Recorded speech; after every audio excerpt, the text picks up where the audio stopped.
In short, I need to make a presentation, and I decided to try a Flutter of this.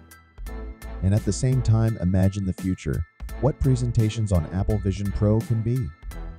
We have cool animations. We can add pictures, videos, and it all works on VisionOS. Let's see what we've got.